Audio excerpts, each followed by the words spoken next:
There's an item that was data mined. It's a pair of pants that has a map on it, and the map is of Kul Tiras. Kul Tiras is Jaina's birthplace, and what's really interesting about that is Jaina's been absent from the story for a while, and a lot of people are kind of like just glazing over that fact. In regards to story events, it actually makes sense where the Hearthstone expansion's kind of hinting at, though I know it's completely an offshoot story. It's not actually happening. Jaina's not actually going to become some kind of Lich King, though I do believe Hearthstone is providing context, along with NPC dialogue from Varamathras, data mined from the PTR against the Alliance and the Horde, namely the Alliance, providing context to the corruption that thirst for power can kind of bring. And she already has a thirst of vengeance towards the Horde. She wants revenge for Theramore. What they could have us do is Jaina reveals that she has become the Guardian. It only makes sense in my opinion because Khadgar doesn't want to become Guardian. I don't think they're going to introduce Madan anytime soon, and I really don't think he's going to take up his father's mantle and become the Guardian just like he did either. And the only fitting spot for Jaina would be to become the Guardian. And I say that because Jaina, she doesn't care who she hurts or what she hurts as long as she is able to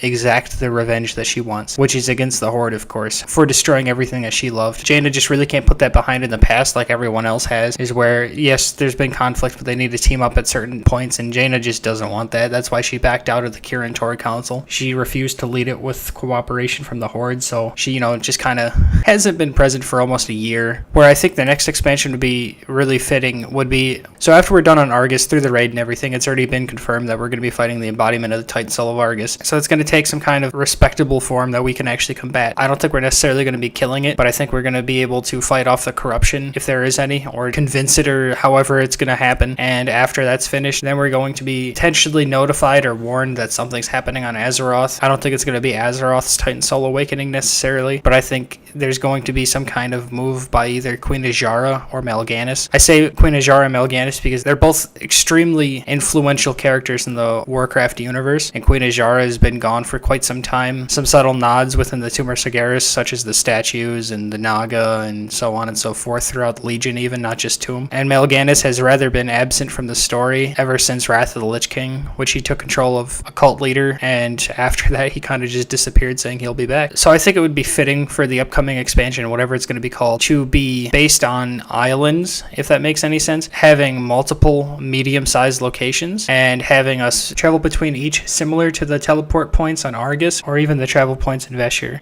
But it would be a lot of different islands, lots of subsets. So we would be exploring Kul Tiras, Plunder Isle, the South Seas, Zandalar potentially, and just some other very minor subset of islands that we may never have seen, or maybe on the other side of Azeroth or something. And that could fit in with the tropical kind of setting that some people really want, and I think it would just make the most sense, unless you factor in Queen Azshara returning, which that would make a bit of sense, because I don't think we're ever going to have a fully dedicated underwater zone again. So no, I don't think that we're necessarily going to be seeing Mal'Ganis in the upcoming expansion, but I think it would be fitting for Jaina to become the Guardian, take the Guardian's power, and with said Guardian powers trying to achieve power which is yet to ever be attained, in order to just exact her revenge and die at her birthplace, which would be Kul Tiras.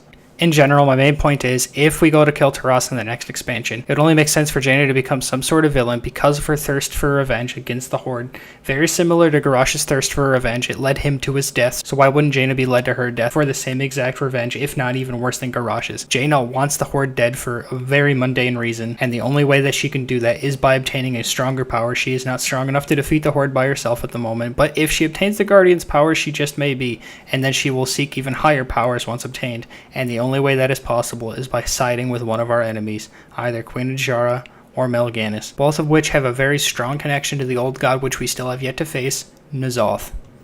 Thanks for listening to me ramble like a fucking moron throughout this entire video, but you get the gist of what I'm trying to get at.